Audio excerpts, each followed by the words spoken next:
Why did the United States attack Libya, Iraq, Afghanistan, and Yemen?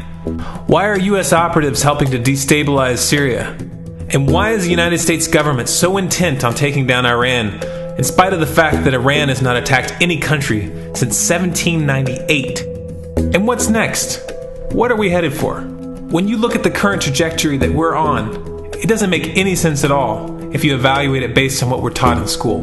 And it doesn't make any sense if you base your worldview on the propaganda that the mainstream media tries to pass off as news. But it makes perfect sense once you know the real motives of the powers that be. In order to understand those motives, we first have to take a look at history. In 1945, the Bretton Woods Agreement established the dollar as the world reserve currency, which meant that international commodities were priced in dollars. The agreement, which gave the United States a distinct financial advantage, was made under the condition that those dollars would remain redeemable for gold at a consistent rate of $35 per ounce. The United States promised not to print very much money, but this was on the honor system, because the Federal Reserve refused to allow any audits or supervision of its printing presses. In the years leading up to 1970, expenditures in the Vietnam War made it clear to many countries that the U.S. was printing far more money than it had in gold. And in response, they began to ask for their gold back. This, of course, set off a rapid decline in the value of the dollar. The situation climaxed in 1971 when France attempted to withdraw its gold and Nixon refused. On August 15th, he made the following announcement. I have directed the Secretary of the Treasury to take the action necessary to defend the dollar against the speculators.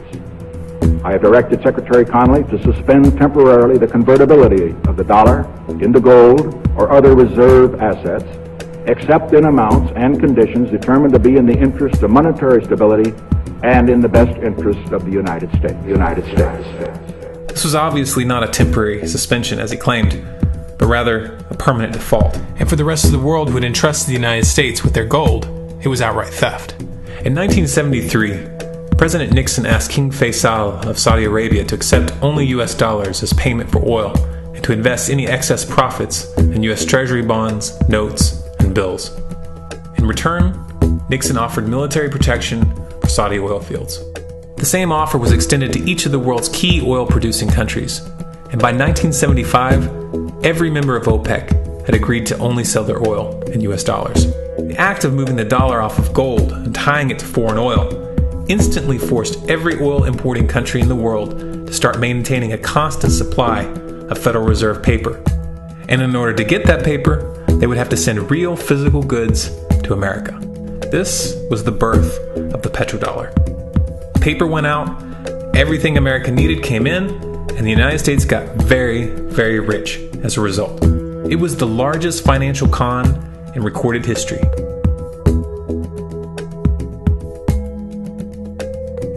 The arms race of the Cold War was a game of poker.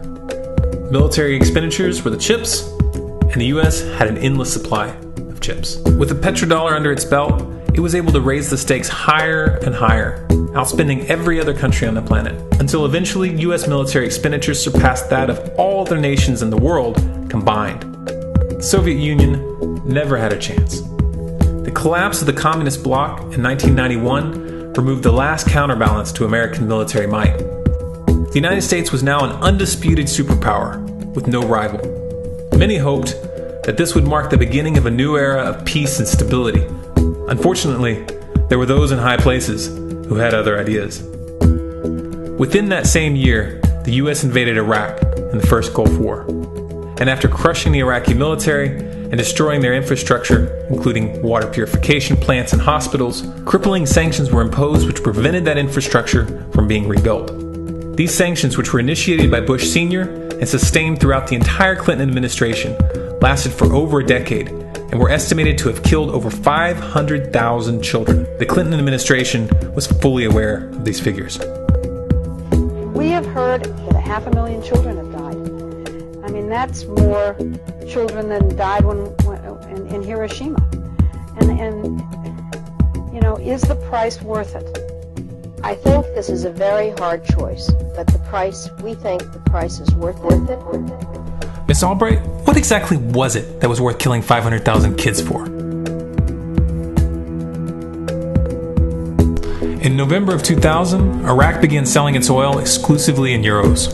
This was a direct attack on the dollar and on U.S. financial dominance, and it wasn't going to be tolerated. In response, the U.S. government, with the assistance of the mainstream media, began to build up a massive propaganda campaign claiming that Iraq had weapons of mass destruction and was planning to use them.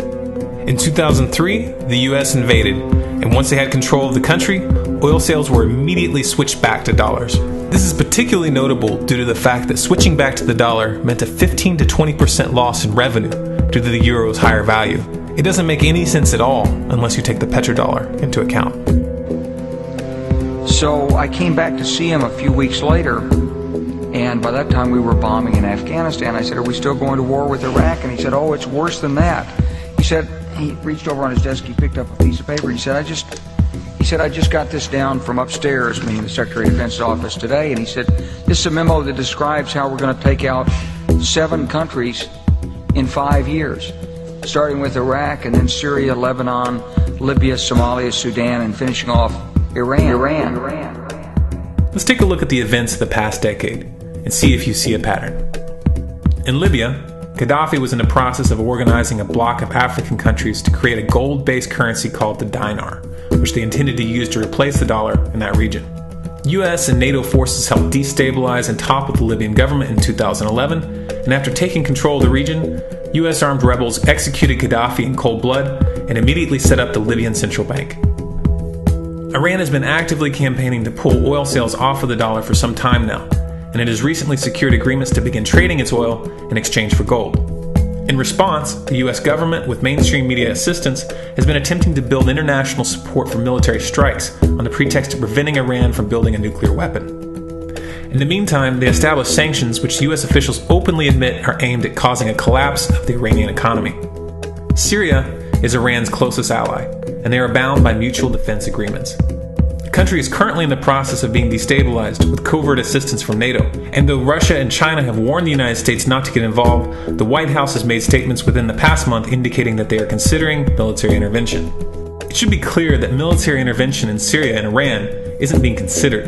It's a foregone conclusion, just as it was in Iraq and Libya. The U.S. is actively working to create the context which gives them the diplomatic cover to do what they already have planned. The motive for these invasions and covert actions becomes clear when we look at them in their full context and connect the dots. Those who control the United States understand that even if a few countries begin to sell their oil in another currency, it will set off a chain reaction and the dollar will collapse. They understand that there is absolutely nothing else holding up the value of the dollar at this point, and so does the rest of the world. But rather than accepting the fact that the dollar is nearing the end of its lifespan, the powers that be have made a calculated gambit. They have decided to use the brute force of the U.S. military to crush each and every resistant state in the Middle East and Africa. That in itself would be bad enough, but what you need to understand is that this is not going to end with Iran. China and Russia have stated publicly and on no uncertain terms that they will not tolerate an attack on Iran or Syria. Iran is one of their key allies, one of the last independent oil producers in the region, and they understand that if Iran falls, then they will have no way to escape the dollar without going to war. And yet the United States is pushing forward in spite of the warnings. What we are witnessing here is a trajectory that leads straight to the unthinkable. It's a trajectory that was mapped out years ago in full awareness of the human consequences. But who was it that put us on this course? What kind of psychopath is willing to intentionally set off a global conflict that will lead to millions of deaths just to protect the value of a paper currency? It obviously isn't the president. The decision to invade Libya, Syria, and Iran was made long before Obama had risen to the national spotlight. And yet, he's carrying out his duty just like the puppets that preceded him. So who is it that pulls the strings? Often the best answer to questions like this are found by asking another question. Qui bono? Who benefits? Obviously, those who have the power to print the dollar out of thin air have the most to lose if the dollar were to fall. And since 1913, that power has been held by the Federal Reserve. The Federal Reserve is a private entity owned by a conglomerate of the most powerful banks in the world. And the men who control those banks are the ones who pull the strings. To them, this is just a game. Your life and the lives of those you love are just pawns on their chessboard. And like a spoiled 4-year-old who tips the board onto the floor when they start to lose, the powers that be are willing to start World War III to keep control of the global financial system. Remember that when these wars extend and accelerate. Remember that when your son or your neighbor's son comes back home in a flag-draped coffin. Remember that when they point the finger at the new boogeyman, because the madmen who are running this show will take this as far as you allow them to. So how much time do we have left? It's a question I hear constantly, but it's the wrong question. Asking how much time we have left is a passive posture. It's the attitude of a prisoner who's waiting to be taken out to a ditch and shot in the back of the head. What are our chances? Can we change course? Also the wrong question. The odds don't matter anymore. If you understand what we're facing, then you have a moral responsibility to do everything in your power to alter the course that we're on, regardless of the odds. It's only when you stop basing your involvement on the chances of success that success actually becomes possible. To strip the ill-begotten power from the financial elites and to bring these criminal cartels to justice will require nothing less than a revolution. The government is not going to save us. The government is completely infiltrated and corrupt to the core. Looking to them for a solution at this point is utterly naive. There are 3 stages of revolution, and they are sequential. Stage 1 is already underway. Stage 1 is the ideological resistance. In this stage, we have to actively work to wake up as many people as possible about what is happening and the direction we're headed. All revolutions originate from a shift in the mindset of the population, and no other meaningful resistance is possible without it. Success in this stage of the game can be measured by the contagion of ideas. When an idea reaches critical mass, it begins to spread on its own and seeps into all levels of society. In order to achieve that contagion, we need more people in this fight. We need more people speaking out, making videos, writing articles, getting this information onto the national and international stage. And we especially need to reach the police and the military. Stage 2 is civil disobedience, also known as nonviolent resistance. In this stage, you put your money where your mouth is, or more accurately, you withhold your money and your obedience from the government, and you do everything in your power to bring the gears of the state to a halt. Practiced in mass, this method alone is often enough to bring a regime to its knees. However, if you fail at this stage, Stage 3 is inevitable. Stage 3 is direct physical resistance. Direct physical resistance is the last resort, and it should be avoided and delayed as long as possible. And it should only be invoked after all other options have been thoroughly exhausted. There are those who talk tough and claim that they will resist when the time comes. But what those people fail to realize is that if you are inactive during the first 2 stages and save your efforts for the last resistance, then you will fail. When the Nazis were moving door to door, dragging people out of their homes in Germany, that was the time to fight back physically. But due to the lack of ideological resistance and civil disobedience leading up to that moment, even an armed uprising would have likely failed at that point.